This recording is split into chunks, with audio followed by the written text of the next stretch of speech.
I was just listening to a podcast about gratitude and practicing gratitude. I've met a lot of people who hold a lot of resentment against their parents, their dad or their mom or both. To me, it seems like maybe some of that is related to, I'm not saying that talk therapy is bad. I've benefited greatly from talk therapy. However, when we talk to a lot of therapists, one of the things we talk about is how our childhood affects who we show up as now. And that's real. It just is. But there seems to be sometimes this blaming of the parent and their behavior for who I'm showing up as now. I think people hear that and internalize it in that way. I've done a fair amount of gratitude practices, and one of my teachers would often qualify the expression of gratitude towards your mother. If you can't generate gratitude for your mother, then find someone who you might have thought of as a mother and generate gratitude towards them. There's more to it, but it's a great practice because, listen, you need to practice generating gratitude. Find a place to start. What I heard in this podcast that struck home with me was, you're alive. You couldn't have been alive without your mother and your father.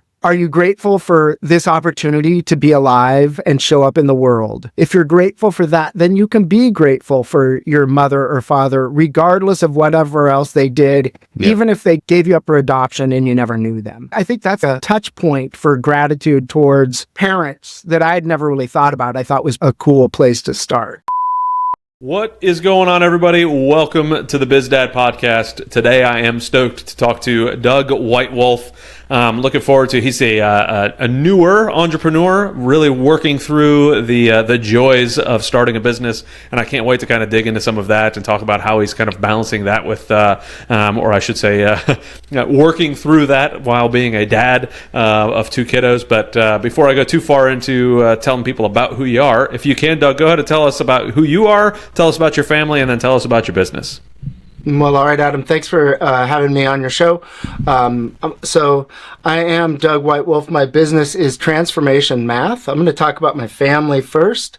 I have a wife, Beverly, two kids, Jonah and Heron, just like the bird, and they are 9 and 6 years old, respectively.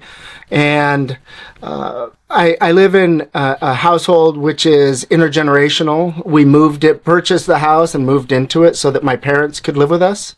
And we bought the house just about 7 years ago, and they've been living with us since. And that is a pretty interesting experience. It's part of the way that I grew up. I think it's outside of the norm in the United States. I think it might be becoming a little bit more common nowadays with the price of housing. But no kidding.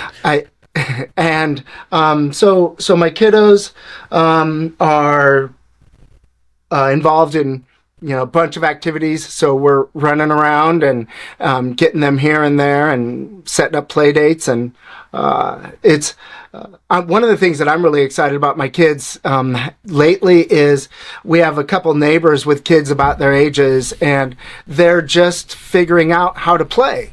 And there's a way in which it's like, oh, that's weird. But anyone with kids the age of my kids knows that COVID kind of messed things up, and they are learning how to play together and run from one house to the other and go knock on the door and see what's happening. So that's kind of where we're at right now in general. Yeah, well, I've got a 9, a 5, and a 1-year-old, so I completely understand on that the 9 and 6-year-old that you have, and it like my 9-year-old was in kindergarten when COVID first kicked off, right? So there's like all of a sudden taken out of school, put in front of screens, trying to figure out how to do all of this and learn from a screen. Like, it was just such a weird experience. Now he's going into 5th grade, and it's like, man, this is, speaking of weird experiences, now like I can't believe my oldest is going into 5th grade, but it's like the way in which they interact and how they do things. And now we started homeschool as well last year, so that changes things even more as I'm building the structure out of trying to understand how to get them engaged with more kids and do different things. And it is fun to watch them, but also you could see almost the fear in how like the situations have changed, especially if they're going to a neighbor's house to knock on it and go ask to play. It's just a different environment. But we will definitely be digging into that some more. Tell me about like your parents living. It's your parents that live with you, right? It is, yeah. Okay, so tell me about like who your parents are, especially your dad, as you were kind of growing up. Let's rewind that. So you said that the parents living is something that you saw when you were younger, like that's kind of how you guys were raised. So tell me what it was like for you growing up and seeing all of that, and who your dad was to you as you were growing up. Yeah, so when I was through high school, I lived in two houses. They were on the same street in a small town. And the house that we moved into when I was 5 was larger with an apartment upstairs. And I don't know if I've never asked if my parents bought that intentionally so that my dad's dad, my grandpa, could live up there with his wife, who it was not my biological grandmother, but certainly called her grandma. I saw her that way. Yep. And so I hadn't really thought about, whether or not they bought that house for that reason. But I remember sometimes knocking on the door and going up and chatting with them, sometimes sneaking up the stairs to surprise them, which I can't believe I did that, given that there was a door there. But, it was okay. They said it was okay. Yeah. So my dad, growing up, he worked for Reynolds Aluminum. So he was a millwright. And, the times were different where you could actually run a household on a job that was did not require any college work whatsoever, and you could actually have a family. But we were not flush with cash, and he did all kinds of things to make it work. Lots of different things that he did, but a number of things. We had garage sales every summer, big garage sales that everyone in the community knew about because they were really big. And he would refinish old furniture that he would get and clean them up, strip them of the paint, really make them look nice, make the wood appear beautiful the way it can, without any paint. And did an amazing job with that. And so that was one of the things he did. He would also go buy out garage sales. So at the end of the garage sale, he'd go say, you guys are going to have to take this all to the dump, huh? Why don't I just take it off your hands for $25? And then I'll take it for you. And then he would repackage items, and he would put in like a plastic bag one good item with two things that no one would want. But he could charge more for the good item than he could have if they didn't have those other things in them. And so seeing that kind of taught me how to think about money and ways to think about business. Because, one thing that I was thinking about this morning is running a business. And how is it really any different than running my life? Yeah. And in a way, it's not. It's just all the same. It's just that we categorize this aspect of this life as running my business, but it's all running my business. And so my dad would work different shifts. He would change between the 3 different shifts. Days, shift work, and graveyard. Yeah. And he would switch those up so that he could come to events and be a part of my I grew up playing sports all the time, from the time I was 5 through college. And he would switch up his schedule so that he could not only coach when I was younger. He coached soccer, which he really knew nothing about, but did it, and coached Little League, and would definitely attend wrestling as the kind of the 3 sports that I did most. He didn't coach there, but and I think about how little terrible sleep he must have been getting, and what a offering and a sacrifice that must have been, and never a word about it. He just did it and showed up all the time, happy to be there. And so that was a real, seeing that now, it's thinking about what he must have been going through. It means a lot, for sure. Yeah. So when would you say, so I love asking this question because it's, I'm hoping that anybody listening kind of can start this conversation or thought process. When would you say you started to understand that was like that feeling that you had right there? Boy, his sleep must have been terrible. He must have been going through so much, but I never heard about it. And start to respect and understand what he was doing. When would you say in your life that was? So I have lived life slow. I've lived life really slow. And what I mean by that is, I didn't graduate college until I was 25. I attended university for 6 years. I started my first real job at 30. I didn't have kids until I was 40. So it's a little I'm a little embarrassed to answer this question. Because the truth is, I didn't even know until I became a parent. Yeah. And I've heard a lot of, so I taught high school math for 14 years, and I would hear other teachers talk about, you can't really be a good teacher unless you have kids. And I'm not going to go that far because I think that's a really broad statement. Yeah. I think it's a lot easier to have certain experiences as a parent than not as a parent. Mm-hmm. And noticing what my dad must have gone through wasn't evident to me until I had kids. Yeah. So I would say 5 years ago, or 3 years ago, when I started taking my kids to sporting activities. Mm-hmm. That's when I really realized it.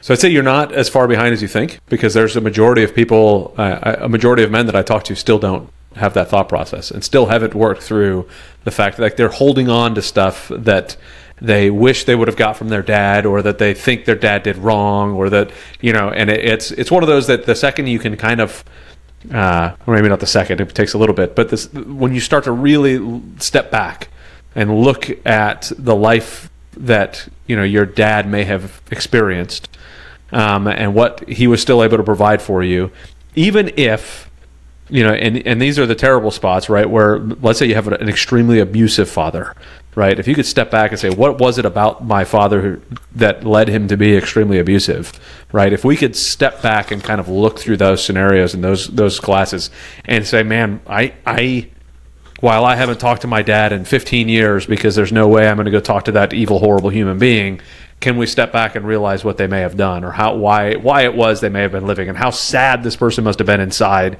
to have been committing those atrocities, or maybe how badly abused they were, which is why they ended up going down that path. Like my dad was rather poorly abused, right? It was rough. He had a very rough upbringing. And he never once laid a hand on me. He threatened it once. He did threaten it once. And it's a semi-funny story. We'll do a quick aside. I don't know if I've ever told this story on the podcast before either, but my dad was working at Sing Sing prison down in New York City, and we were living in way upstate New York. My sisters would gang up on me all the time. So I have two older sisters, and they would gang up on me all the time. Well, one time they threw me down the stairs in a sleeping bag, right? Yeah, it's pleasant, right? So I got up and punched my sister in the face. I punched her in the nose, and I gave her a bloody nose. Very justified by my books. Like one is 2 years older than me, the other's 4 years older than me. They threw me down the daggum stairs. I was angry, and when my dad came back, the fun way of saying it, when my dad came back from prison, and he was hanging out at the house, right? He told me, he said, "You ever want to hit a woman again, we'll go in the backyard and we'll see if you can hit me." And I was in like 5th grade, I think, at the time. And never once did I ever try to do that. And my sisters basically nee the entire time, because they were like, hey, there's no way, we've got free reign now, right? So of course they continued to harass me, and I did absolutely nothing. But that was the only time that my dad ever threatened it. And I think to myself, especially later on, and I'm like, that could have gone so much more south if he'd have taken the route that his stepdad did. Right? And to sit there and realize the things that he went through that he never passed on to me. He made sure that there was a break in that line to where it wasn't passed to me. And I'm unbelievably grateful for that break in line that has allowed me to now be an even better father, not that there's like these levels of being better or worse, but he's allowed me to be a more present father and an understanding father than I ever would have been had I not thought through that. So you feel proud of the father you can be in ways you might not have otherwise. And proud of my father, right, for what he could have been, right? Like he could have been on the other side of those bars in Sing Sing based off of his upbringing, but instead he was on the correct side with the badge on, you know? So it makes me proud of the reset that he made for all of us. So I'm saying all that to say, to go back to what you were talking about, is I don't think you're late to the game because you're in the game. You thought about it, right? And you're sitting there thinking, okay, well now, how does this help me show up better as a dad? How can I, help my kids understand who their grandpa is? And, now he's living in the house. Like, how awesome is that? Yeah. So since he is living in the house, like, have you, in these last 3 years, since you've kind of been thinking about that, have you had any of those conversations with him to kind of pick apart how that goes? What were those conversations like? Well, I want to go back. I will come back to answer your question, but there were a couple things that that kind of clicked for me in what you said. One of them is gratitude around how your father was, and even if you had an abusive father. I was just listening to a podcast about gratitude, and it was about practicing gratitude. And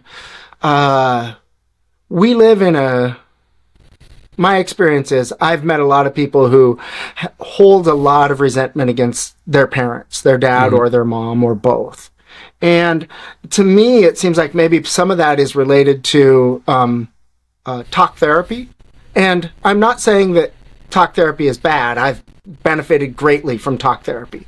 However, when we talk to a lot of therapists, one of the things we talk about is how our childhood affects who we show up as now. And that's real. I mean, it just is.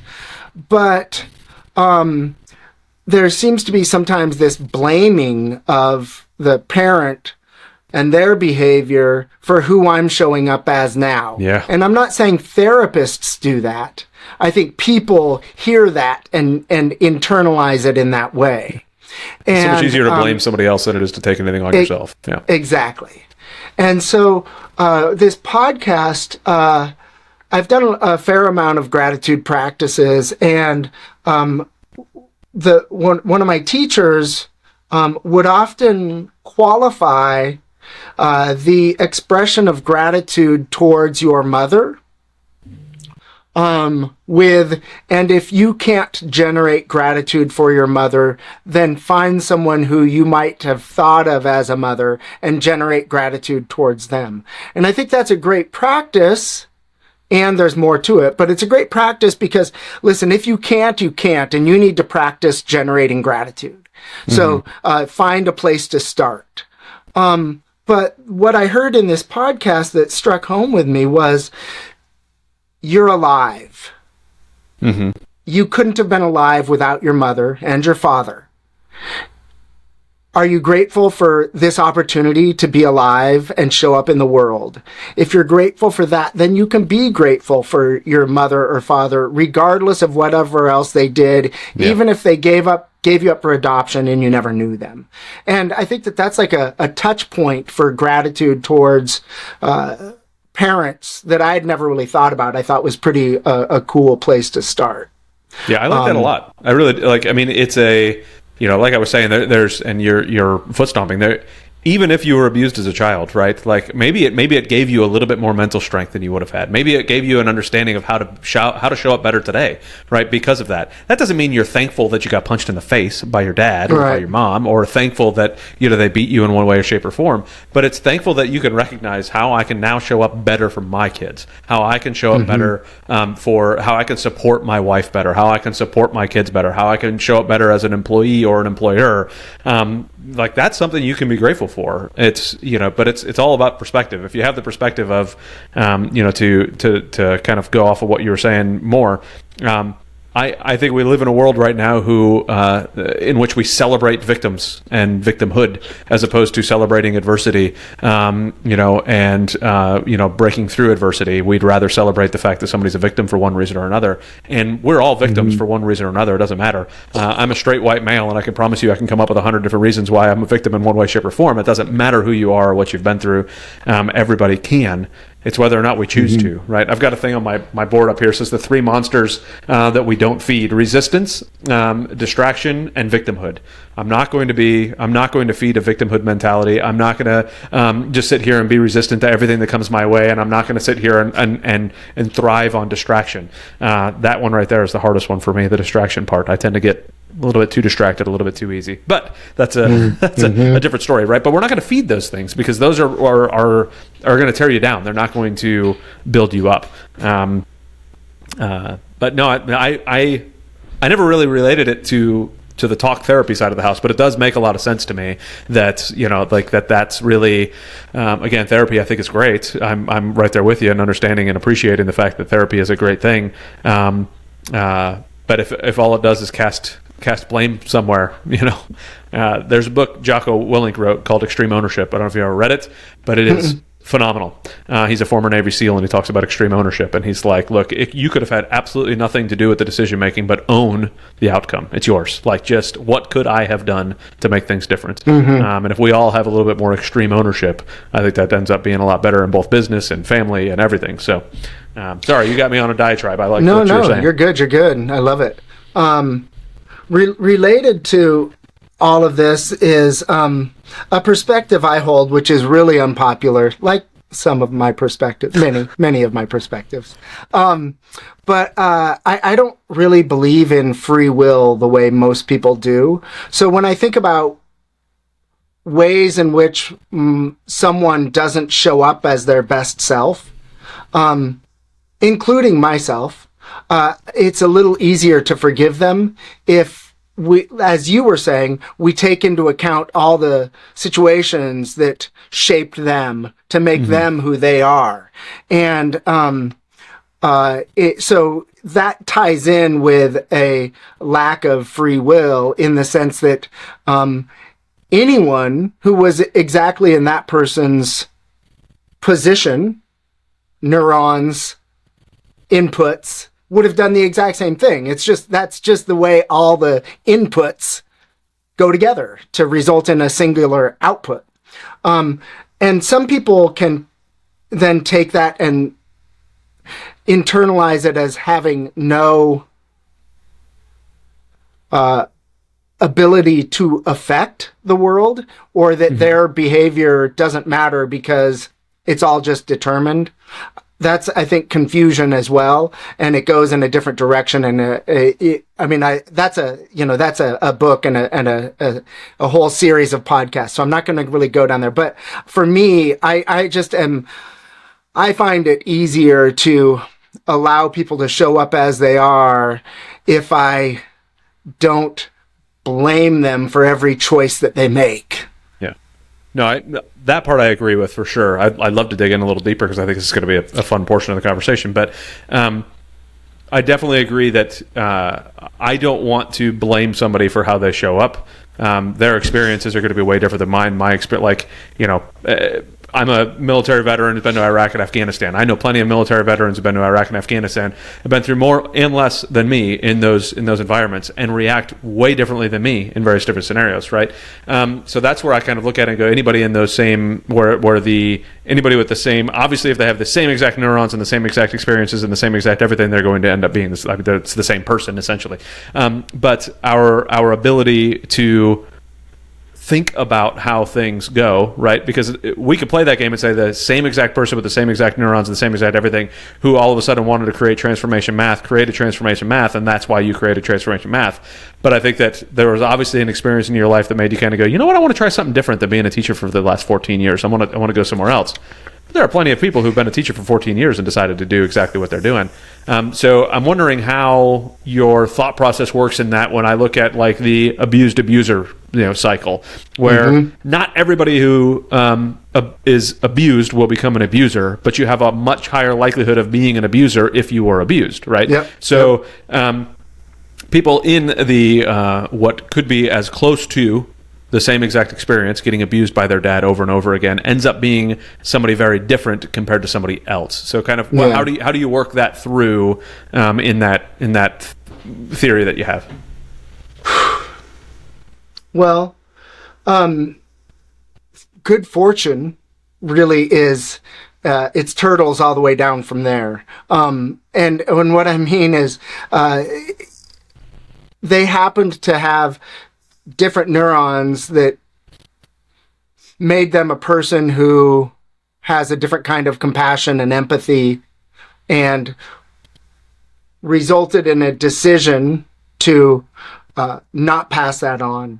Now that makes it sound like I have a theory of accountability that is null, and I don't. And the philosophy behind all of it is I can't explain it very well. Okay. And I hear other folks talk about it and I can connect with what they're saying. I'm not in a place where I can explain it to you, probably. But internally, I certainly feel like I have free will. And what I mean by that is something like, it seems like if I had chosen to say something different in response to your question, I could have. That's kind of what free will feels like. Mm-hmm. The fact that we couldn't have doesn't mean we're not responsible. We are who we are. We're responsible for our actions. The fact that we can't choose them doesn't make us less responsible. It does allow for me an opportunity to better understand that people are good in their heart. I think we're all good in our heart. And I really mean all of us, even those that we disagree with to the core. They're just, in my opinion, they're just really, really, really confused about the way the world is. Mm-hmm. Yeah, and I think the world doesn't help them get less confused either. Right. Right. And right now we're in a place where spreading confusion is the standard. Yeah, for sure. Yeah. When we have your truth and my truth and the truth, and you have all the confusion that goes along with all of that, right? And you know, the constant, no matter which side, there's a constant, you know, if you look at it from the political sense, you know, it's a constant spin machine, right? And it just teaches people to spin constantly with everything in life. And it's, you know, I've caught myself in, I was having a conversation, a disagreement with my wife, I don't know, a week ago or so, right? What? And I know, right? It's pretty rare, right? It was the one in the last 5 years that we've had. You know, it's very rare. Okay. We have disagreements, but one thing I know that I'm rather good at, and of all the things to be good at, this is not maybe the best one to be good at. I'm rather good at arguing my point. Yeah. And I don't remember where I heard it. I want to say it was Jordan Peterson, but I cannot remember to give accountability to it. But just because you win an argument doesn't mean you're right. Right. And I have really tried to take that on a lot because I'm very good at winning arguments. I speak fast. I've thought through a bajillion things already. So I usually have a rather well thought out discussion in my head on how this is going to come out before somebody else even knows that this is part of the conversation. Right. So I've learned that I'm pretty good at that. And now I'm forgetting where I was going to go with this, but I was in this disagreement with my wife. I'm hoping it'll come to me as I talk about the disagreement. And I had to like really step aside and go, okay, am I doing this again? Am I feeling as though I'm right because the way that I'm arguing my point is better, not because my point is better, right? So like our ability to step back and say, hey, I don't want to put spin on this. I want to know what the truth is. Like, that's it. What is the actual truth? What are the facts of what's going on here? And I want to be able to communicate that. I think that's where you were going. Yeah, that is where I was going. Yes. So if we could all try to take that step back and realize that arguments and discussions can be emotional, right? typically am not very emotional. I'm very logical, which is one of the reasons I can win arguments well, is because I could throw out a bunch of logic and emotions to the wind. But oftentimes emotion is still where the thing comes from, or where the root of the conversation may have started. Even if it wasn't emotional on my side, there's still emotion there. So take that step back, realize, okay, I'm in the middle of a disagreement here. What is actually true in here? And what are they actually, like, what is this other person I'm talking to actually feeling? What are they actually seeing? What is actually happening in their world that I can relate to? And am I just stuck in my ways? Are they just stuck in their ways? And actually have a conversation. But instead, we're stuck in a world of, it's like, no, my way's always right. This is always the spin that needs to be done, and that way is the evil, terrible, horrendous person. And it's like, how do we live in a world like that? How do we raise kids in a world like that, where discussion and conversation and disagreements amongst friends is not possible? Yeah. So, you had the 3 words on your wall. What were they again? Distraction, resistance, and victimhood. Yeah. Okay. So, for me, curiosity shows up as one of my 3 words. And that you want to avoid? That's no. Just okay. Just think kind of ways. Those sound like ways to organize your life a little bit by avoiding those things. Mm-hmm. I want to come back to curiosity, and I want to push you on something, because I don't know. I just do that. I'll tell you, be honest with you. So I'm also pretty good at winning arguments. My background is in philosophy, and math. So, historically, those do go together often. And so creating arguments and finding ways to ask questions to help people land on their own logical contradictions, and then pointing at them and going, I told you. I love that. It's usually not a good way to... I told you part, because that's usually not how... it's a terrible speaking from way experience, to engage. Probably not the best way to end. Yes. I said I loved it. I didn't say it was a good thing to do. So,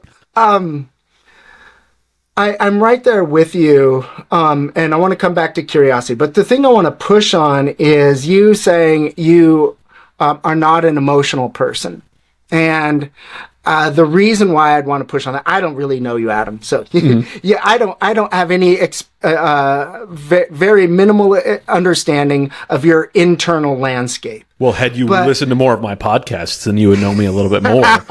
That's emotional for me, right? But no. Anyway, sorry. Go ahead.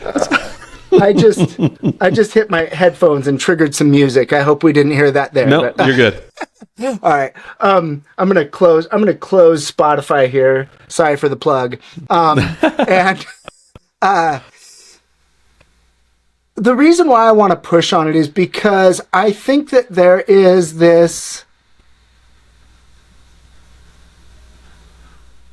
common idea about and among men, and it's reinforced around emotions, that men are less emotional than women. And I just don't buy it.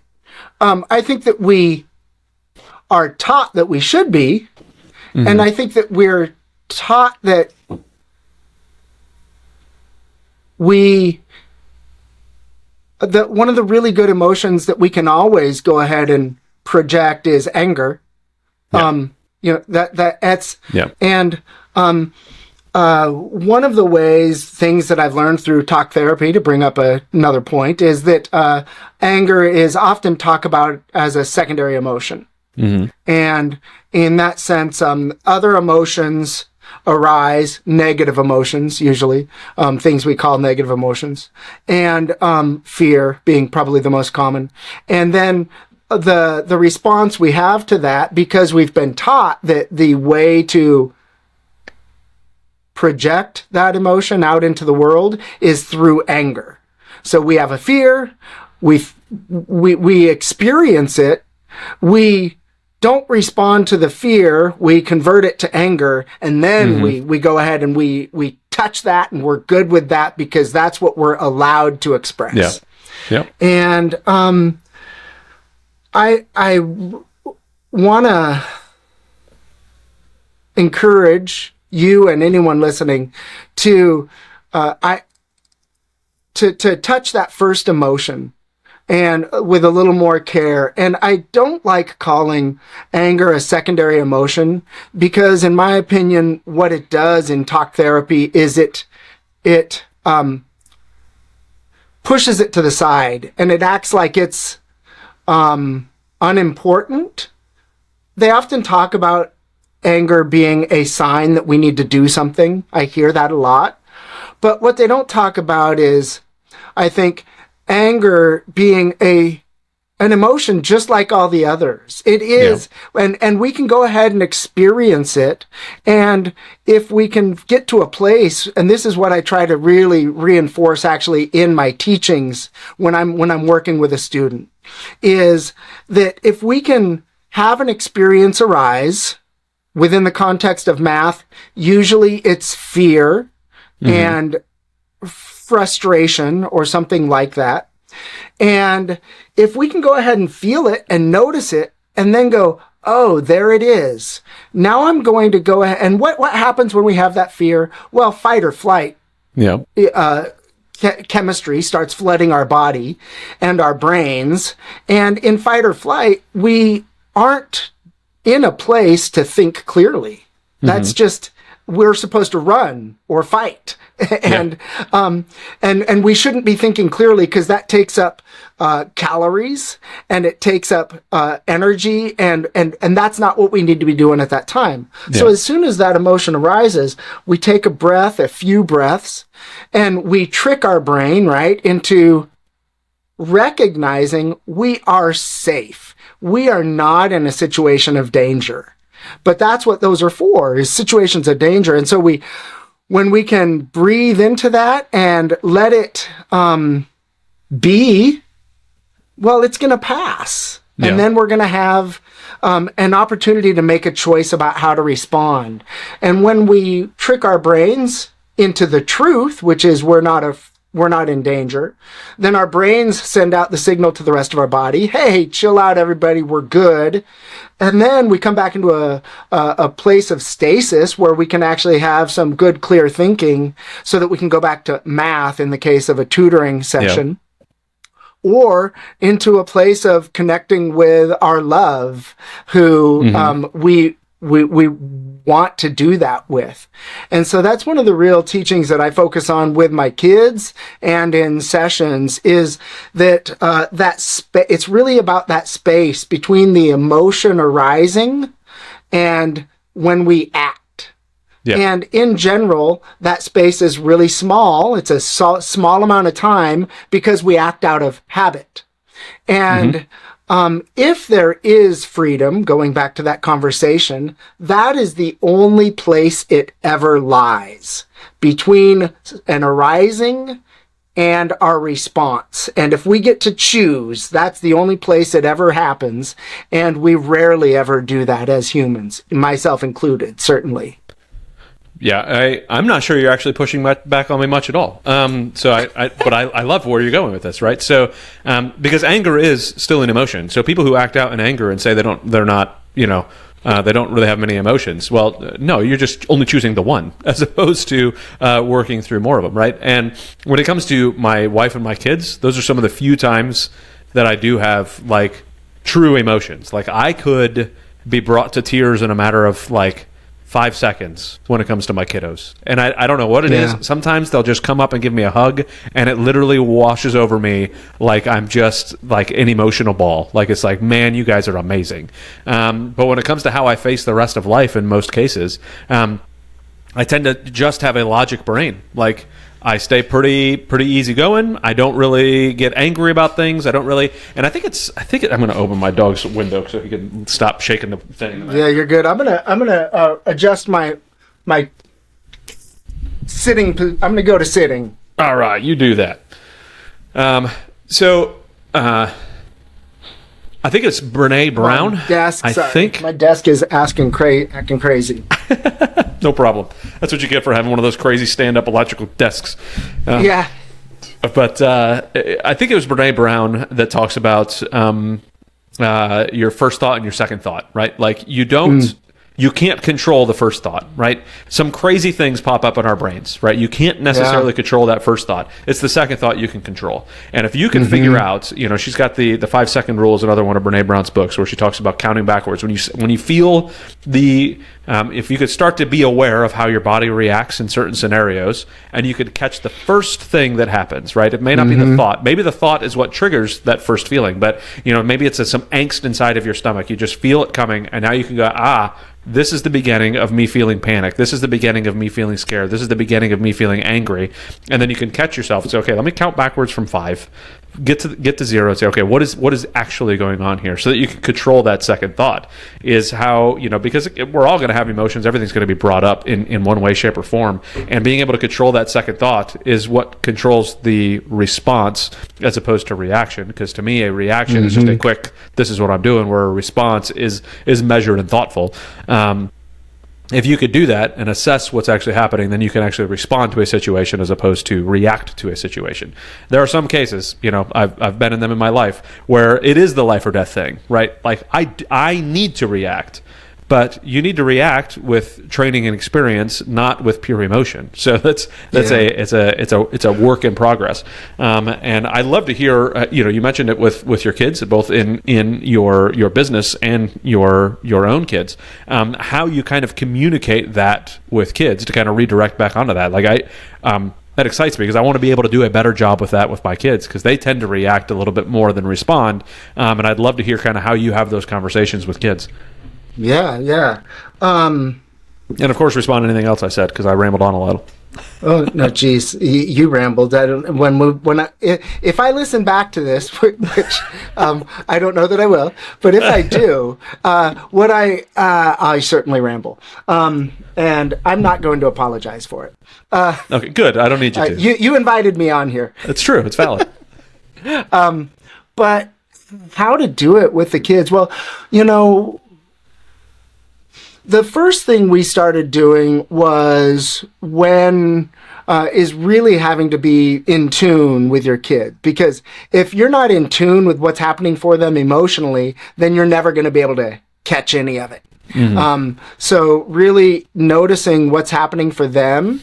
And so helping when I see their emotions arising and their habits or they're lashing out, just erupting, well, I need to get in there right away.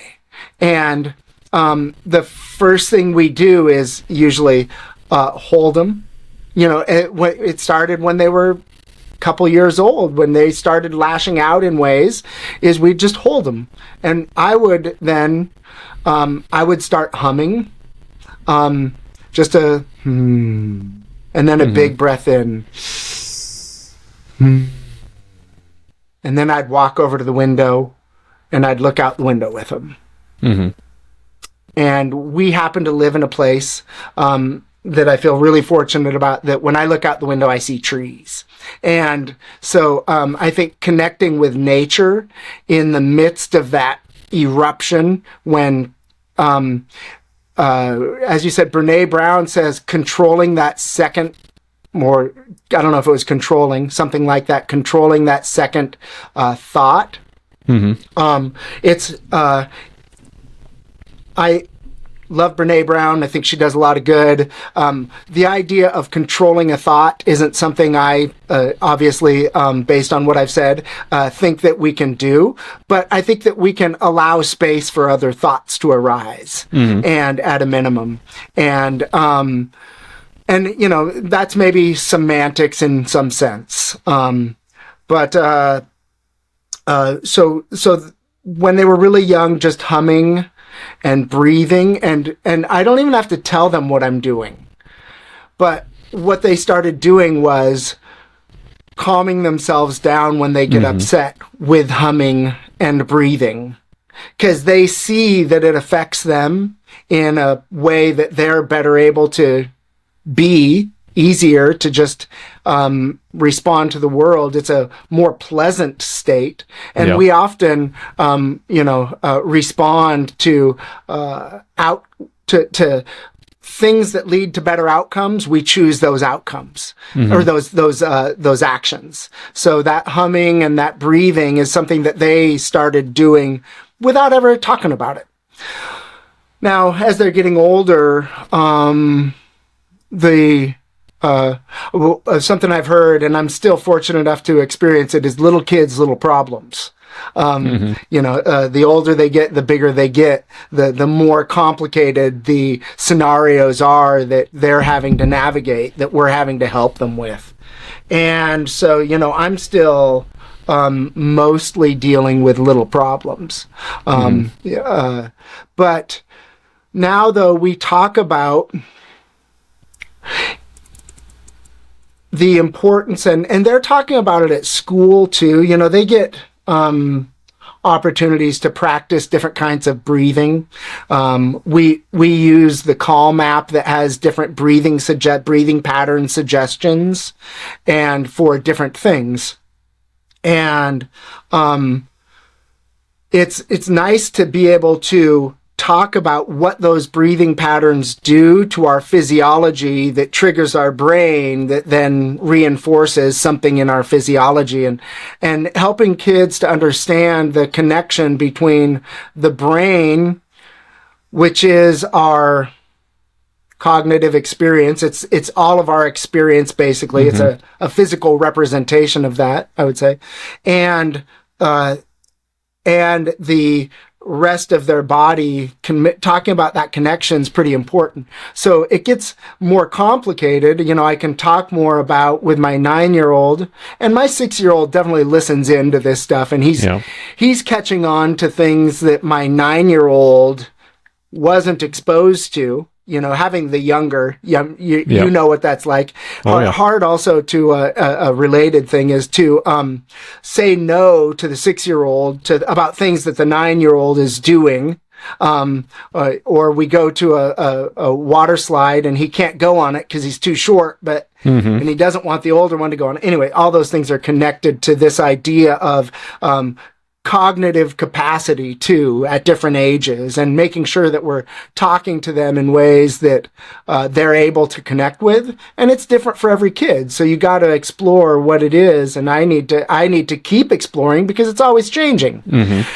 So talking about breathing, talking about maybe what did you want to happen? What were you looking for? With that behavior, when you hit your brother, believe it or not, my kids sometimes hit each other, even though we don't promote it. My two boys never do that. So you apparently fantastic. Need to do better things than me. So good. I'm glad that there are people out there who that's true for. Thank you. I hope you can shed some light on that later. Yes. Happy to be the pillar over here. Yes. When it happens, what were you looking for? What outcome did you want? And I'm sure you didn't think about whether or not the hitting was going to get you that outcome. Yeah. But when we look at it, do you think it's likely that hitting him was going to get him to put together the Lego build you were working on? It was not. And they see that.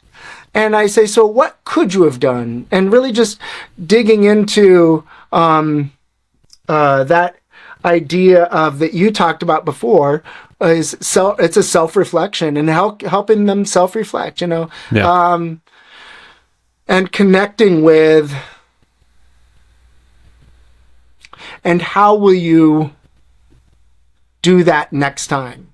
And helping them see that the next time something arises that's really frustrating, that they have to see it and give themselves an opportunity to choose something else. Yeah. And that's a practice. And I think that one of the things that when in school, when they talk about these breathing practices, that they don't talk about enough, because it's a change in culture that may be coming, is that you have to do practice this. And one of the ways that you practice it is by doing mindfulness practices. That's what they talk about in school. I say meditation. Lots of people bristle when they hear the word meditation. They think of a religion that they're not comfortable with, or something else, a culture that they're not comfortable with. And I think that focusing on mindfulness a little bit misses the point here, which is it's the practice of sitting and just watching my breath that allows me to notice the emotion arising, because I've watched emotions arise when I'm not doing anything. I'm just sitting there watching the breath, and suddenly an emotion comes up and it hangs out a little while, and then it's gone, and then some other emotion comes up, and maybe one day they're just coming at me left and right and they're all over the place, but I can just sit and watch it. Why? Because I'm not doing anything else. And so that practice gives me the strength and the fortitude to be able to see, and the mental capacity to be able to see those things arise. And I think that that's one of the things that we're missing in the public conversation around mindfulness, and why we do it and how we need to practice it. I think that that being aware, the awareness of yourself in every situation, and you said little kids, little problems, and I think that helping our kids and ourselves understand how we can be aware. Whoa, hello.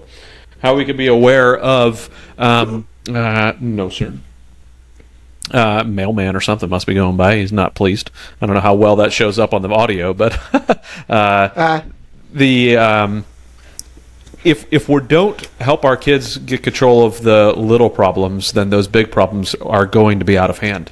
And that goes right back to us as well. If we don't learn to control ourselves with our kids in those little problems, we're going to have a really difficult time when the big problems arise. Because if I can't talk my kid through his anger issues with missing a golf shot when he's playing golf, then how am I going to talk my kid through the much larger issues of life when they come about later on, right? I've got to be able to relate to him, and he's got to be able to understand how his emotions play in this game, how he shows up plays in this game of life.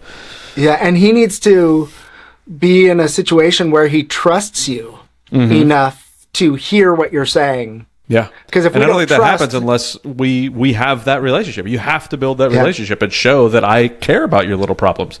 There's an easy thing for us to all do, and I heard that. I don't remember again where I heard this, but where it talked about like not belittling their little problems, because in their world it is a big problem, because they haven't experienced big problems yet.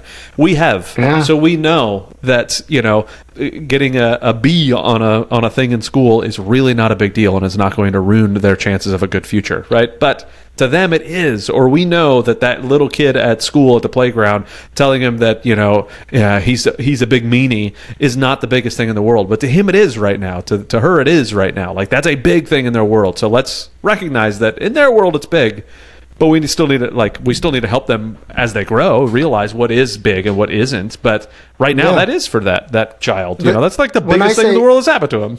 For sure. When I say little kids, little problems, it certainly is little problems in the grand scheme of the world. Yes. Not in their experience. But not to them. And I think that you're right. Making sure that completely track what you're saying. Recognize that in their experience, this is maybe the biggest thing that's ever happened. Yeah.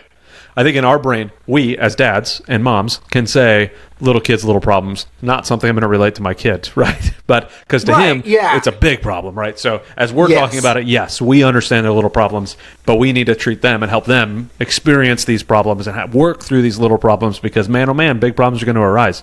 And I try to explain that to my sons in various different ways, right? Like right now I've got a bin full of kids' toys of war outside my office, right? They're not allowed to touch these weapons at the moment.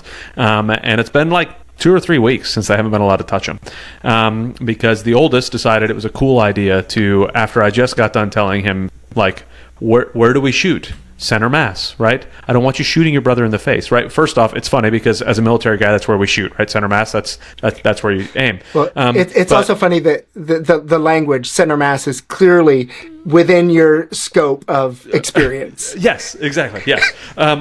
So I'm teaching him, hey, this is where you shoot. Like, we don't shoot in the face, right? That's not where we're shooting our Nerf guns. But he deliberately shot his brother in the face. And it was like, no, like, now it's done. You don't get the privilege of having these toys, right? So I've now related that to, okay, well, I can't trust you with these little things. How am I supposed to be able to trust you with the big things, right? This is just a little thing in life. To you, it's a big thing right now because you really want to play Nerf guns and you really want to play swords because you guys are two brothers that love to do these things and beat each other up. And I get it. And I want you to do the same things. But I want you to be responsible and understand that there are things that that result when you do the wrong thing. So if I could teach you now how to control these little things, then when we go to the actual range and you have a real gun in your hands and we're teaching you like what to do with this, I can know and trust. Same thing like when you're riding your bicycle. Well, when I put you on the lawnmower that you really want to ride and you really want to drive around the lawn, you know you're more responsible because you've done a better job with the little thing of riding a bicycle around the neighborhood. Now I can trust you with the bigger thing of riding the lawnmower. Related to that is this idea of stopping when I say stop or not doing when I tell you not to do something. Yes. So I think that I can say, here's what I want you to do and here's what I want you to do. And we can talk about quite a lot of things that I want my kiddos to do. My wife and I, we've really tried to limit the number of things where we say, stop doing that, or you're not allowed to do this. Because if I have too many,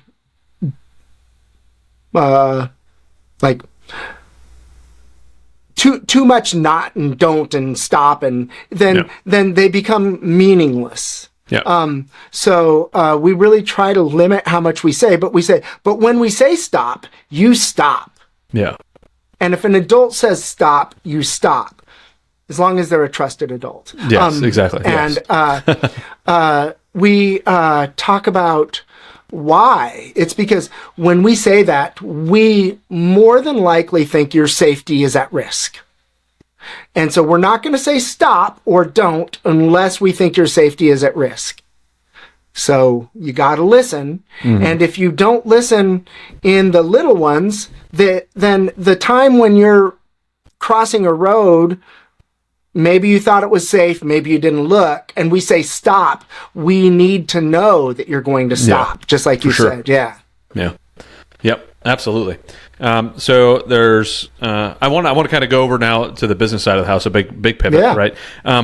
Because I'm trying to, you obviously talked about being a teacher for 14 years. Now you're running a business, Transformation Math, right? So you're still a teacher, but running kind of your own business side of it, right? This is now your own business as you're developing this. So kind of what was the impetus to doing that, right? Because this has been pretty recent, right? The Transformation Math, how long have you been doing it? March of 2023 was the month I filed. All right, March of 2023. So this is obviously a pretty new, at the time of this recording, just over a year and a half, year and 3 months or so. That you've been doing this. Kind of what was the impetus to? I mean, you've got a wife, you've got 2 kids, you've been a teacher for 14 years. Boy, starting a business. That's interesting. Yeah. Go ahead and talk to me about that. I was teaching in public education, and COVID happened, and we started teaching online, and many of my colleagues had a really hard time adapting. I love technology. I had been doing a number of things in the classroom that were ultimately similar to what I ended up doing remotely. I use my iPad and mirror it, and so that way I can walk around the room and be writing on the screen, and so that's what I was doing in the classroom, and so when I went online, I'm mirroring my iPad and I'm talking and I'm writing. It's the same, and I'm a person who, because I like technology, I don't have that fear of it. And so trying new things, I'm like, well, we got to see what's going to work. And so I really embraced it. And I also loved being at home instead of going into the classroom in the school. Yeah. And so I was pretty excited about it. I also think that there are ways that teaching remotely opens up possibilities that weren't there before. I mean, just the simple one of teaching someone across the world. I'm working with an organization in Alaska. That's one of the nonprofits I'm working with in Alaska. I'm able to do that because of technology. And so finding other ways, there are also lots of apps that help us to communicate concepts more easily than I could if I were not using this technology. So Desmos is a graphing calculator that you can quickly manipulate and change things and point out. It's really a tool that when we're looking at graphing equations, it's really valuable. Nice. So when COVID happened, I was engaged. I loved it. In response to COVID, the district I was working in, it opened up a new online school, and we weren't told that it was in response to COVID. I'll get to that in just a moment, how we found out. Not the way you'd want to. But so I saw this, I was like, oh, that's what I want to do, because this fits right in line with my values, my beliefs, and what I think education is going to be moving towards. And I was excited about that. And I started working there, and I worked there for 2 years. At the end of the second year, I was experiencing, I'll be honest, when I was in the classroom, I was seeing changes that I didn't love. I felt that I was being asked to lower the bar. I heard, and maybe I was mishearing, that I was being asked to lower the bar specifically for the benefit of people of color. Me, I'm a brown person. I'm Alaska Native, Yupik. I don't like the word POC, the acronym POC. I don't consider myself a person of color. I'm brown, but it just doesn't land right with me. But I can use it. That's what it seemed like I was being asked to do. Yeah. And to me, it was being done in the name of equity. And I just really pushed back on that and said, that's the least equitable thing we can do. Yeah. When we get together and we talk about the fact that kids, black and brown kids in our high school are having more referrals to the office than other populations, white and Asian, and we ask what our response should be to that. To me, the equitable response is not nothing. We need to not send them, not address the issue. We were also that's inequitable to me. We were also engaged, and I think that a lot of people are still engaging in something called talking circles. I don't know if you are familiar with what this is. It comes out of the Native American traditions, where you gather a group of people to talk about something that's affecting either that community or other communities. So multiple communities could come together and engage in a talking circle. There's usually some kind of a sacred object, a talking stick that is passed around. Only the person who has the stick can talk. Everyone has an opportunity to talk. You have as many opportunities as you want. And we were engaging in those in our school around issues of behavior. And it's a great idea and a great intention, but I saw it not landing in the way that it was intended to. Yeah. And I didn't really think about it at the time. I came back around to it later when I saw someone promoting talking circles, and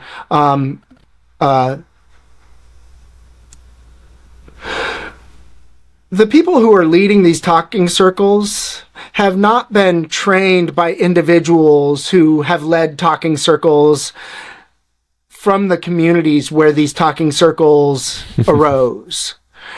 They were trained by people who went to college and learned from someone who studied this idea and adapted it for their own purposes.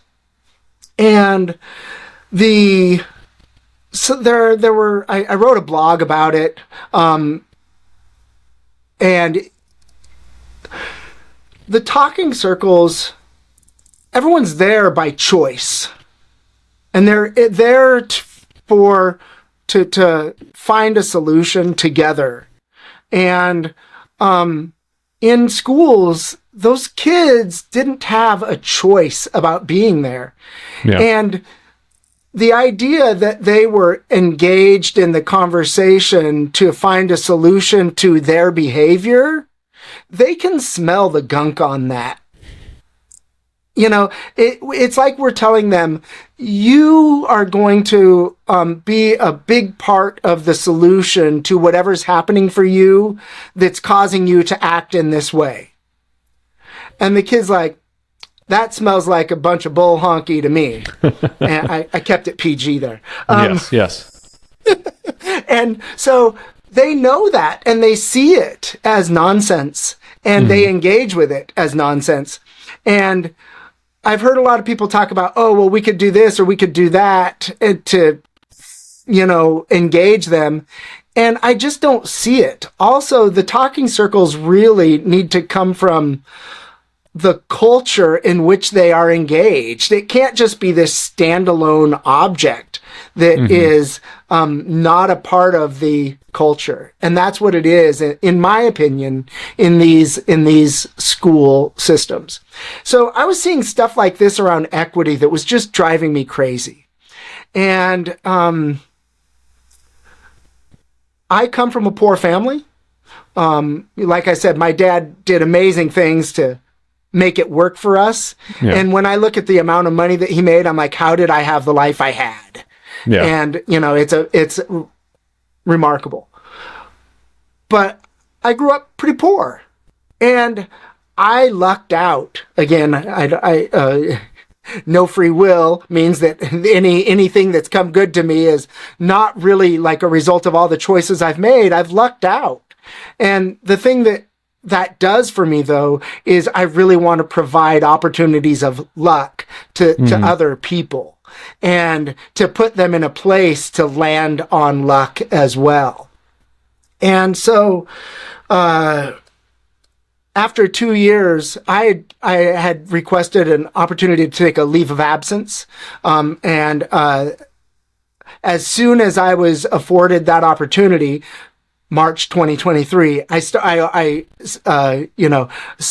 sent off the paperwork to the state to open a business. Nice. And I finished out the school year, and by the end of the school year, they decided to close the school, the remote school, because the funding for the school was going away because it was COVID funding, and none of that was anything they told any of us. Yeah. And those my colleagues were really in a rough place of, now what?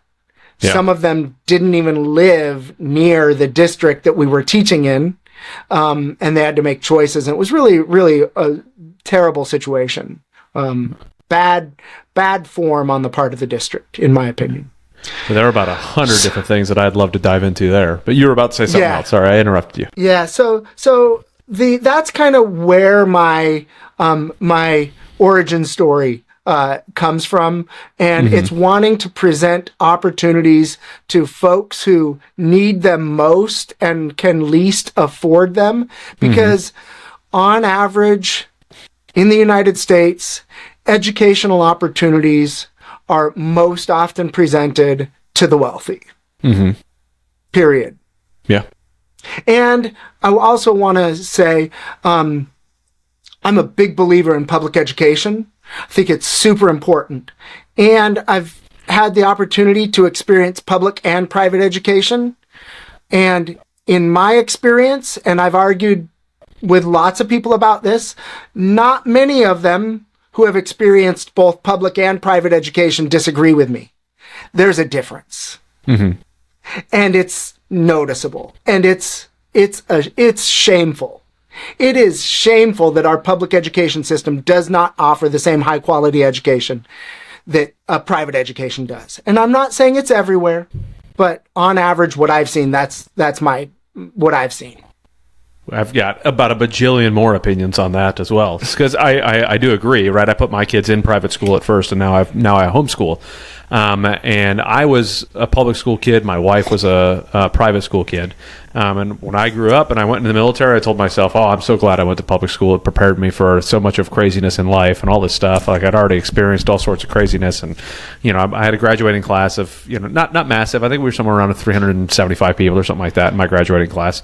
But compared to my wife's like 25 people, right? Like, that's a massive difference. So they were able to get a lot more dedicated time to them and the different experiences. Plus, it tends to be, to your point again, to go to the opportunities in education tend to go to the wealthier ones, right? The wealthier kids. Like, those are, they're coming from likely a wealthier family going to the private school, which is then funding the private school in a different way than what the public school gets.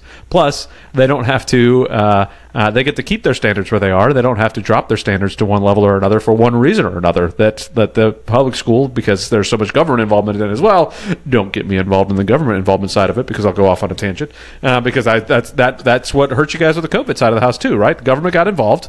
They created a thing. It's similar to me. If you look at the government giving free paychecks to a bunch of people, then all of a sudden you take the paychecks away and everybody flounders. It's not the what you thought it was going to be. That now the school system floundered because they were like, we don't have any money for this anymore.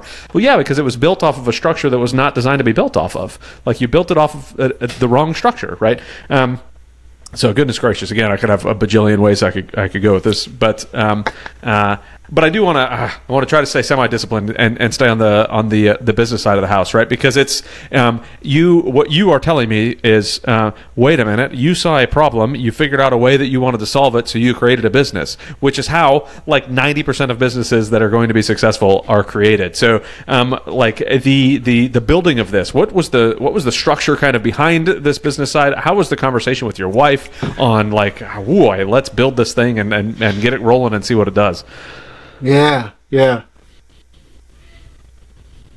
Trying to formulate at least one thought to start with here. Yeah. She's a middle school English teacher.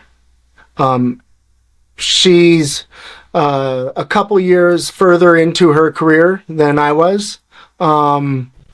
And she works in a different district than I do. I worked in a district that is, it's Portland Public Schools. So Portland, Oregon, pretty liberal. I don't need to say pretty. It's a very liberal district. Very liberal, yes. And I'm very liberal. I also don't just follow the line items and agree with everything. My background in philosophy forces me to be a little more critical. Unfortunately, I'm critical. Like, I just look at everything with a critical eye. And so to the point where there have been over the course of the time I was teaching, Black Lives Matter arose. And I agree with a lot about what Black Lives Matter stands for. I don't think that Black Lives Matter posters should be put up in classrooms. And when I saw them go up in my friends' classrooms, I said, hold up. What if your kiddo was in a different school and they put up the opposite sign of that, which I had no idea at that time that there would be. I mean, I should have expected that there would be.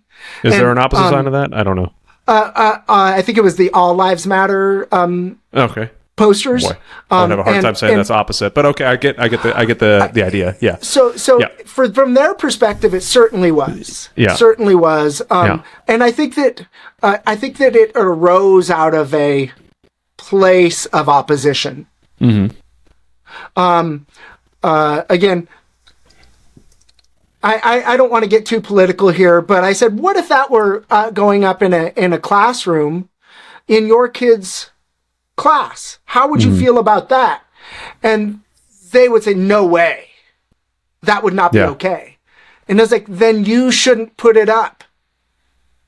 So the ways in which I think the confusion around what is a political position and isn't has been confused with ideas of right and wrong at times, and all that is then set in motion into us and them in ways that cause all of us to not talk and listen and be curious and really recognize that, you know what, people who disagree with me have emotions and thoughts, and they care about people, and they just like me.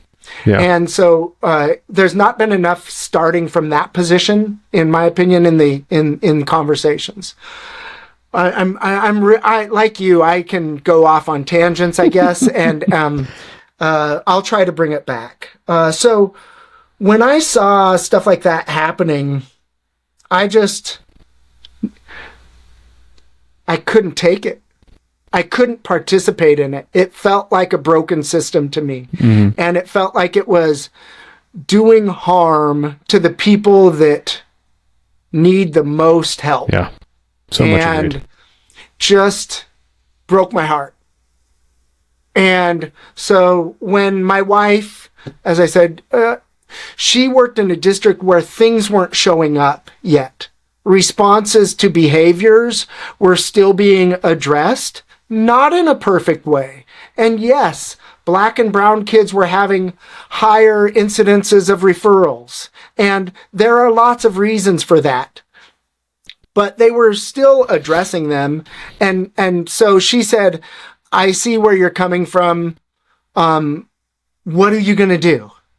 And so we talked about it, and we talked about what makes sense to me. And that's been a hard conversation. You know, sometimes I am a brainstormer. Like I can just rattle off ideas. If we need to come up with some ideas, I can just throw them out there. I'm like a large language model in that way, though I hope a little bit more free thinking. But we should have that conversation too, though, because I am obsessed with AI. Yeah. And for reasons related to my business too. So we talked about it, and she said, okay, you've got a year. You've got a year because you have a year leave of absence. And, you know, we had talked about it before that, and that's why I applied for the year leave of absence. And we set goals, benchmarks for March of 2024 that were cutoffs. If I did this, then I keep going. If I don't do that, then it's over. And when I talked about business and the rest of my life not being very separated, that's kind of what I mean is that, you know, everything that I choose to do is with the long-term goal of benefiting my family, improving our lives, and benefiting others. I mean, hopefully, based on my business, that's clear that's my, here, I'll rephrase it. Benefiting people. My family are included in benefiting people. Yeah. And So I don't always agree with my wife about what's going to work and what other people see as a benefit. And it's hard because right now I think there's also this idea that people are always right about what is good for them. And I think that there's just too much evidence for me to agree with that 100% of the time. I think sometimes we make choices that we think we're doing what's good for us, and it doesn't end up being good for us. Yep. And in philosophy, we can always just take extreme examples and say, here's an example. And if you agree with that, then really we're just talking about gray area. And I think that in some sense, a lot of addicts thought that entertaining the use of drugs was a benefit to them somehow, short term, if nothing else. And then if they could just get over this little bit, then they'll be okay. Mm-hmm. And I don't know that much thought goes into the first uses of some of the harder drugs, but I'm not sure that it doesn't either. And so I think that most people believe that they're doing something to their benefit almost always. And they're confused. And that's a really, like I said, an unpopular opinion. But right now, I think the popular opinion is that people know what's best for them always. Yeah. And so sometimes Bev and I we go around. Beverly's my wife. I mentioned that before, but just to bring it back into who's he talking about? So Bev and I talk about how to bridge that gap between what's best for people, how to put it in front of them in a way that they'll pay for it. Yeah. And my vision is not that anyone pays for my services directly. The people who need tutoring can't afford me as a tutor. My background is such that I definitely, when I work with an individual, I have a sliding scale. But still, the low end of that sliding scale's more than a lot of people can afford. Yeah. So I work with districts and schools and organizations, nonprofits. That's where primarily my work is, with nonprofits to offer my services to their clients. And that's how the distribution of the costs makes sense to me. I think there are other ways to distribute costs with small tutoring that can be organized. I haven't landed on exactly how to make that work yet. You can distribute costs in education through a platform where there are learning opportunities, whether it's videos or engaging activities or lessons of some sort, but that's not something I've yet done. I've had the idea, but videos also are they're rough because they're static. Yeah. And when I look at what people need, it's not a static thing. It's always moving, and lots of education organizations out there are presenting platforms that present a learning opportunity. There's some kind of engagement. There's some kind of a remeasurement of where the student is now, and then it presents another learning opportunity. And that's a pretty good way to go. It's not as up to the moment as a one-on-one tutor, which is the gold standard. The gold standard's a one-on-one tutor. I've talked a lot and without breathing. I'm going to get a drink of coffee, and maybe you have a different question. No, I love this. It's again, with the amount of things that you said, there are a lot of ways I'd love to go with that. And I agree with so much of what you said.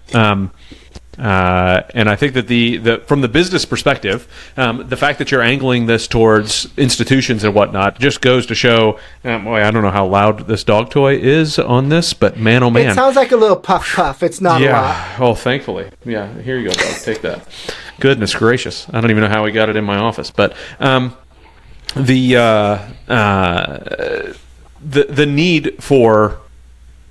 All right, let me rewind.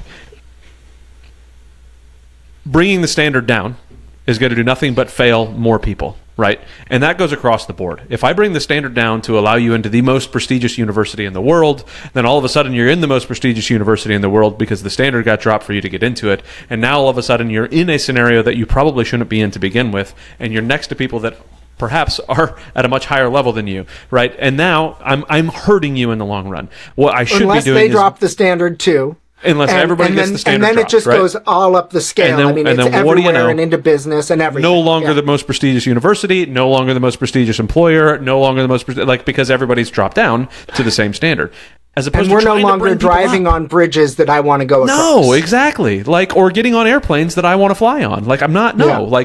We should be bringing the standard, helping people get to the standard up, right? And perhaps some people are not going to be able to get to that standard. There are things in life that I am not going to I will never, no matter how hard I try, be good at art. I suck at being an artist. I'm dreadful at it, right? I challenge you, Adam. Simply Draw. Simply Draw is an amazing app. You have to check it out. So I am not saying that I can't get good at it, but I am saying I can't get great at it, right? So there are I hear where you're going. Yeah. So there are just things that I'm not going to be good at, right? And if I am judging, and I've said this probably 3 podcasts in a row at this point, just because this topic tends to, not this exact topic, but this idea tends to keep coming up. If I look at my classroom and I have a classroom full of fish and there's one monkey sitting in there, but I'm grading that monkey based on its ability to swim just like the rest of the fish, then I'm failing that monkey. He is not a failure because he didn't know how to swim as well as the fish. I am failing the monkey because I'm grading him on something that he's like that's not where he needs to be graded at. But anyways, long story short, go back to what you're talking about.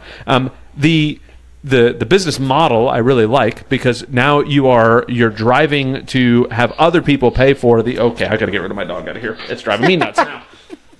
Get out of here, dog.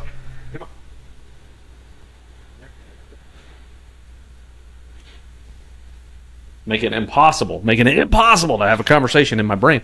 So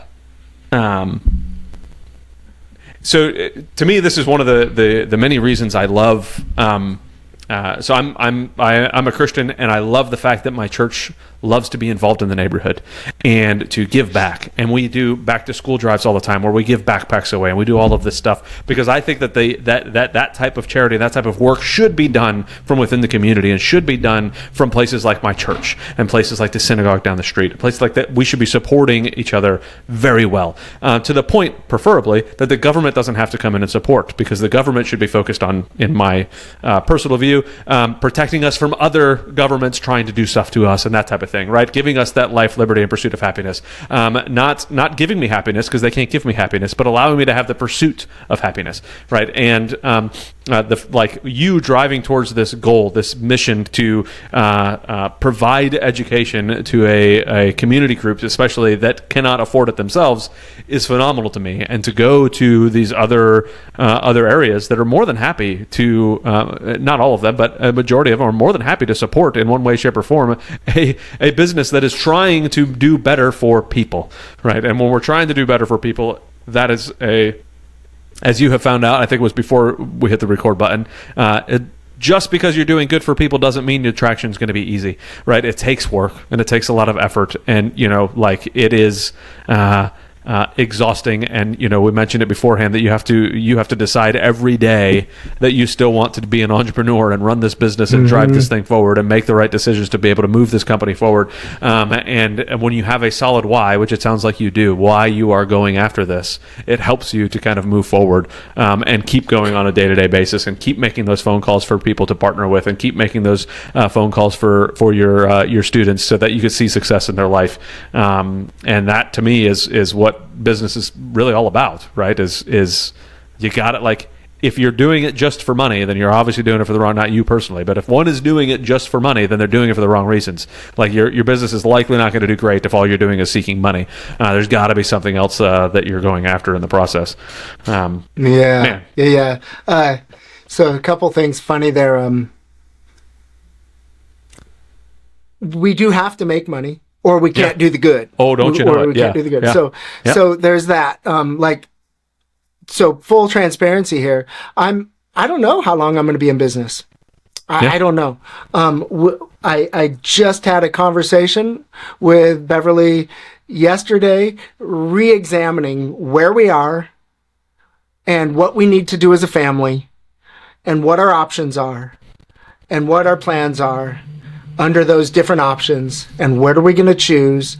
And just this morning, I have been given a door for one of my options. And so in January, when it looked like things were not going to work, I was like, what am I going to do? I do not want to go back into the classroom.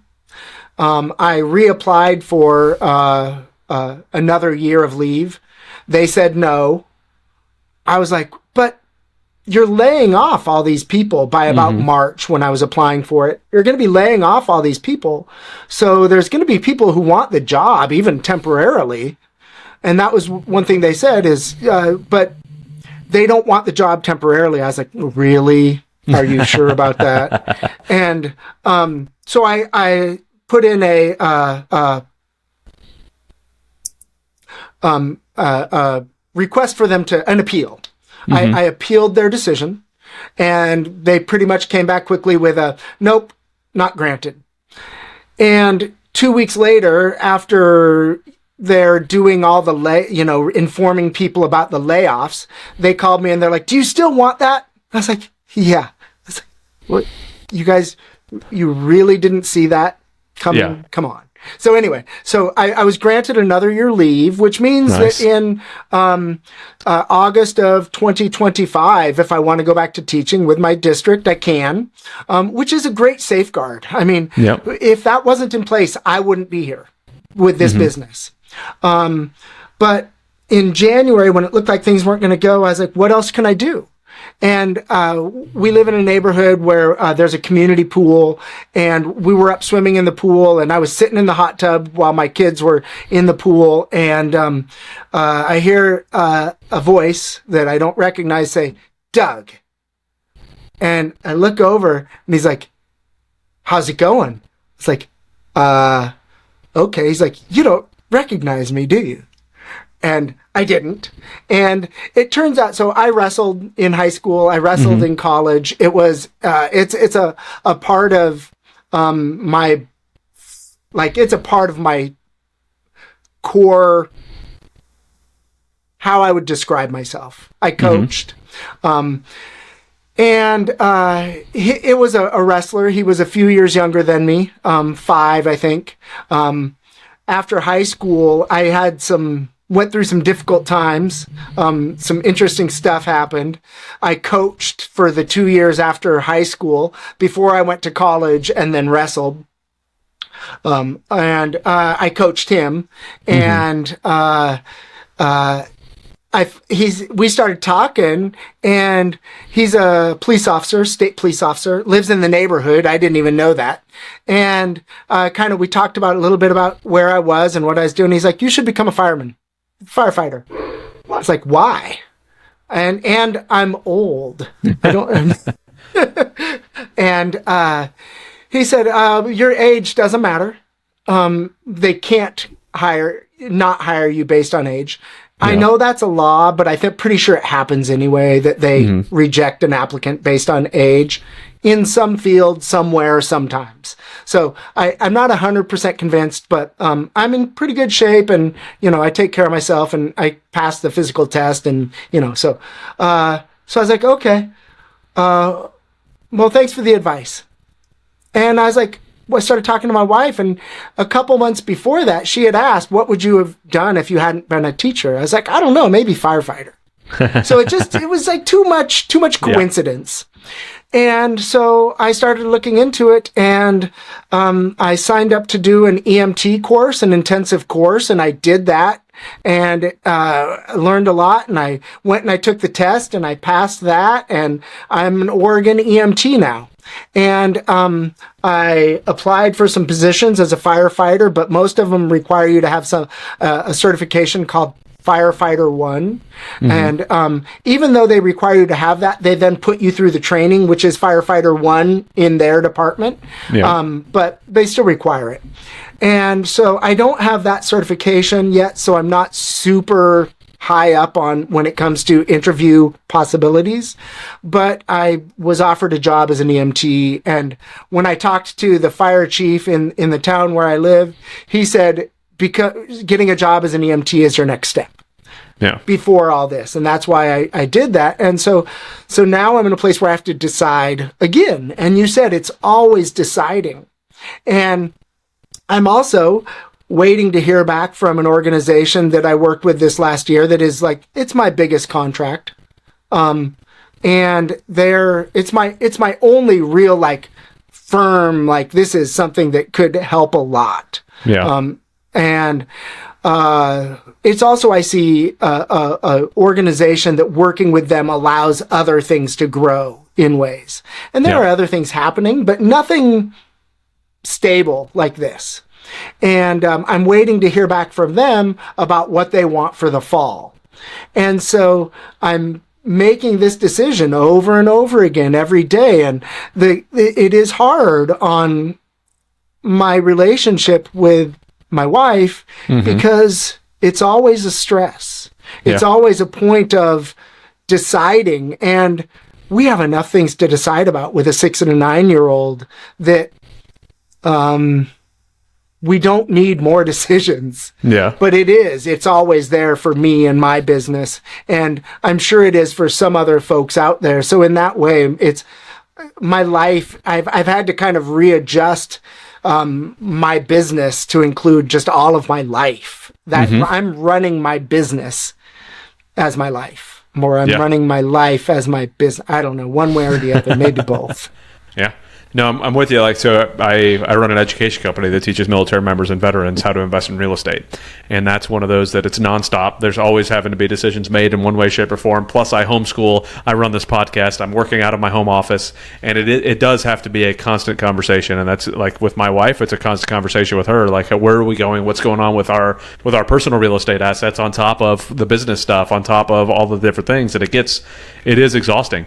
But surrounding yourself by people who are driving forward and doing it is where you need to be. And I love that I'm having the opportunity to chat with you, because I'm thinking through I'm already thinking through ideas of how you can expand your business and grow your business. And even if it doesn't happen on this conversation, I think even afterwards, let's chat a little bit and just brainstorm just about where you could go, what you could do, and how you could grow what you're doing.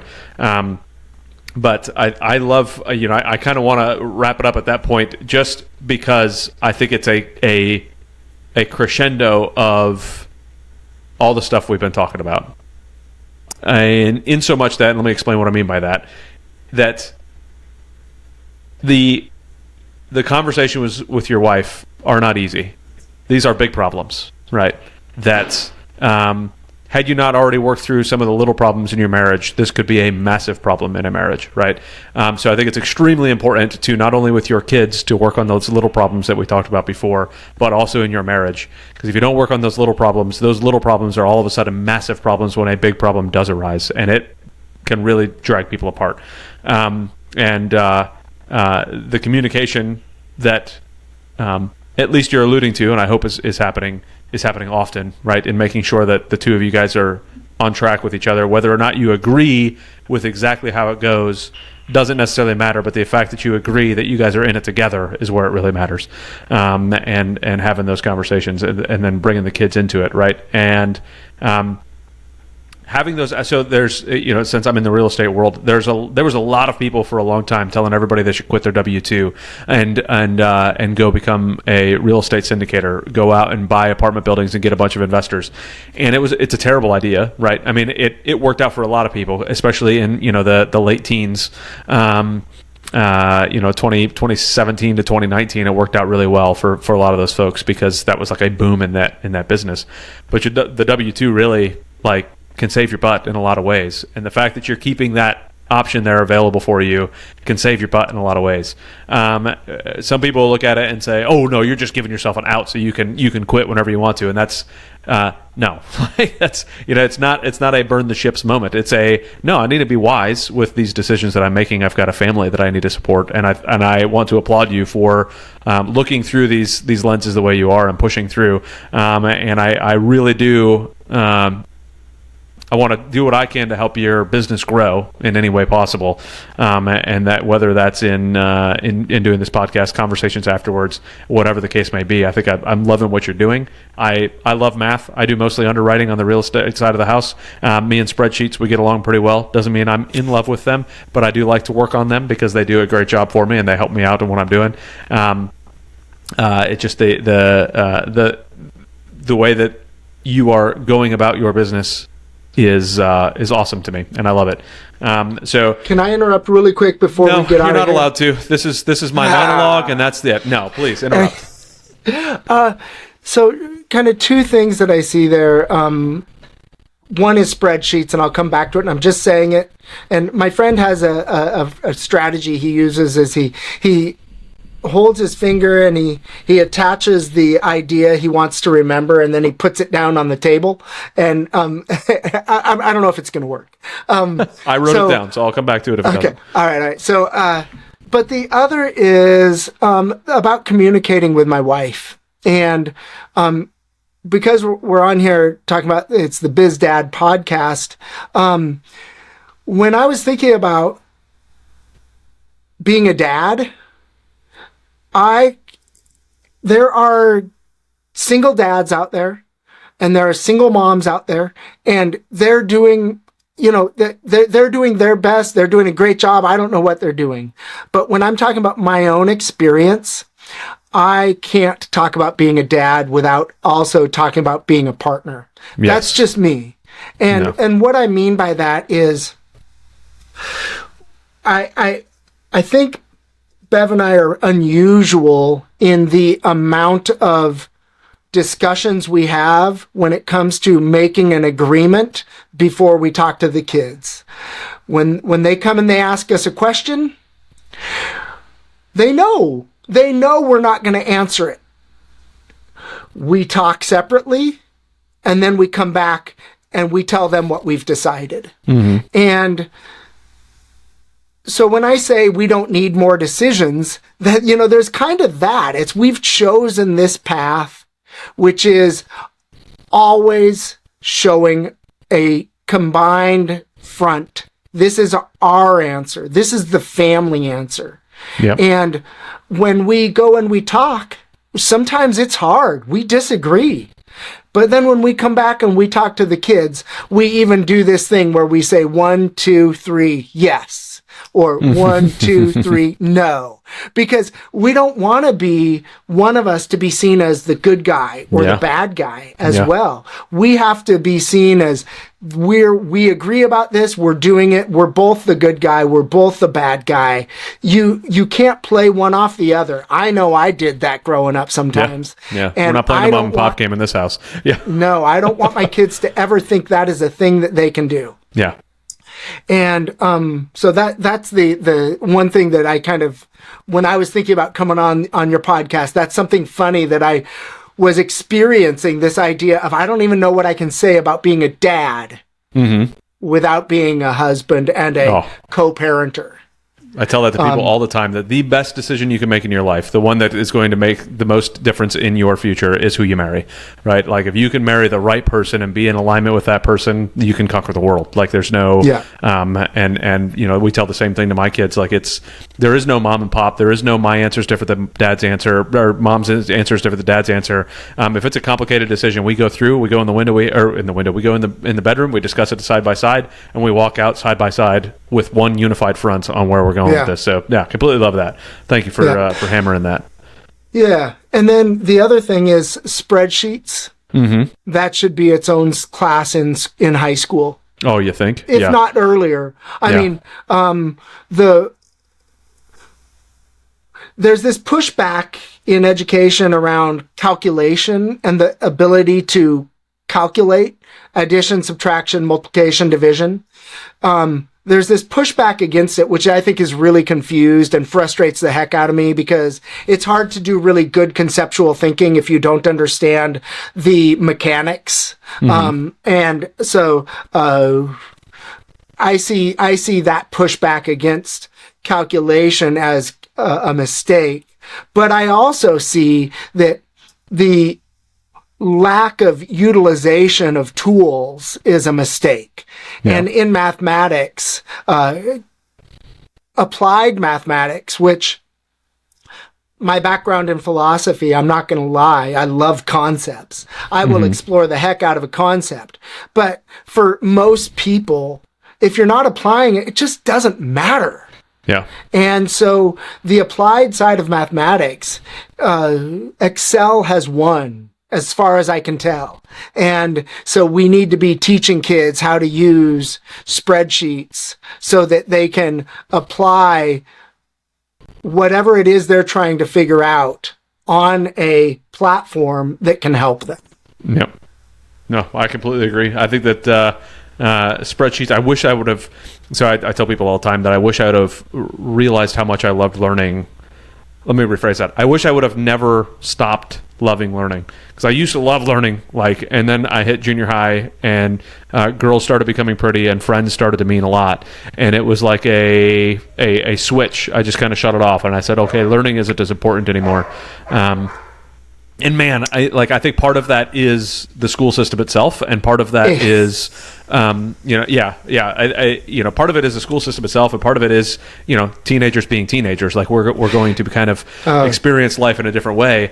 But man, oh man, like it wasn't until I was probably my late 20s, like after I got married, is when I really started to realize, because I saw a different outcome in my wife, like how she how she looked at the world, how she looked at money, how she looked at learning was different than how I looked at learning and saw money and saw all this stuff. And I was like, boy, I realized there's something else to this. So then I started learning again, and man, oh man, did it re-spark my enjoyment for learning.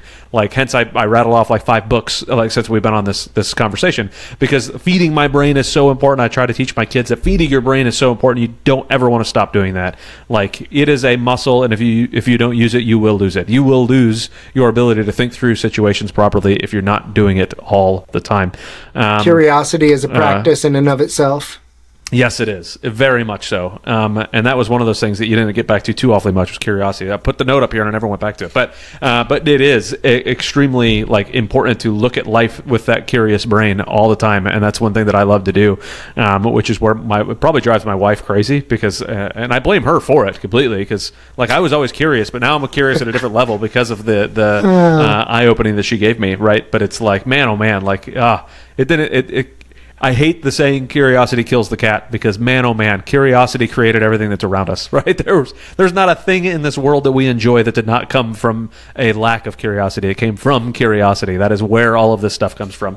Is so be curious and enjoy being, be curious as a dad, be curious as a kid, be curious as a husband, be curious as a business owner, like always trying to learn more and grow and build these different things and understand the world better. And man, oh man, have those conversations with people you disagree with. Be curious in that. Don't shut it off. Like, you said earlier, and that you're very liberal, and I tend to lean more on the conservative side, which I'm sure is shocking on this conversation, right? But we can have a conversation, and we agreed with like 95% of the stuff that was said in this conversation, because we went into this with an open mind, with a thoughtful process of going, hey, let's see what we can learn from each other. Let's see how we can have a conversation, not let me see how I can shut that other person down. Let me see how I can stop this conversation because that person's stupid. Like, goodness gracious, what are we teaching our kids these days by like having them look at what's going on in the world? It baffles my mind. Like, it absolutely baffles my mind. We're teaching our kids to shut people out that aren't like them, to stop talking to people who aren't like them or don't agree with them, and like that is a recipe for massive disaster, and it boggles my mind. Let's have another podcast where we only talk about things we disagree about. I'm totally down with that. Yeah, for sure. We can make a list, I'm sure. I'm sure we could. Yeah, but I would venture to guess that the two of us would go about it in a I don't know, a reasonable way, like discussing our thoughts on it and figuring out, like, maybe not, like, I'm not trying to change your mind one way or another, but I'm trying to help you understand my side. And the second we can help somebody understand the other person's side, maybe that does change their mind, but that's not the goal. The goal is to help them understand so that we can walk through this world in a way that's thinking about other people as opposed to only thinking about my freaking self. Boy, got a little excited at the end. Allowing a person, seeing someone else, it changes things. Yeah. Really seeing someone else. I don't think that we can be racist or any other kind of ist if we're actually seeing the humanity in another person. I just don't think it's possible. Yeah. No, I mostly agree with that statement. Yes. And probably all the way do agree with it, but I haven't had time to think through it. So I probably do all the way agree with it. But I'll say mostly because I haven't thought enough about it. Yeah. In that awesome, sense. Man. But man, Doug, this was a fantastic conversation. I thank you so very much for jumping on. If people want to reach out to you, if people want to learn more about what you got going on, what's the best way for them to contact you? Yeah, so I'm on, the normal stuff. I'm on Facebook and Instagram.